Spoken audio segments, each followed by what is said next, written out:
আলাইকুম, কেমন আছেন সবাই? আশা করি আপনারা সবাই ভালো আছেন।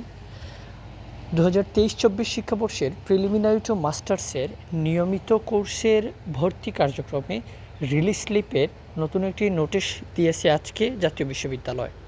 এখানে তারা বলেছে যে যারা প্রথমে চান্স পায় নাই প্রথম মেধা তালিকায়, অথবা চান্স পেয়ে ভর্তি হতে পারেন নাই, অথবা চান্স পেয়েছেন কিন্তু ভর্তি বাতিল করেছেন, অথবা নতুনভাবে যে গত 3 তারিখের আগ পর্যন্ত যে প্রাথমিক আবেদনের পুনরায় সুযোগ দিয়েছিল, এই প্রাথমিক আবেদনে যারা আবেদন করেছেন তারা এই রিলিজ স্লিপের মাধ্যমে পুনরায় 3টা কলেজে অ্যাপ্লাই করতে পারবেন।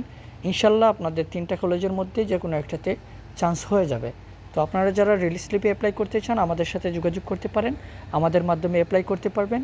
আমাদের ভিডিওর কমেন্টে অথবা আমাদের পেজে মেসেজ দিলে ইনশাল্লাহ আপনাদেরকে সর্বোচ্চ সহযোগিতা দেওয়া হবে। দেখতে পাচ্ছেন আজকে 7/5/2026 তারিখে এই নোটিশটি পাবলিশ করা হয়েছে এবং আজকে বিকাল থেকেই আবেদনটা শুরু হবে।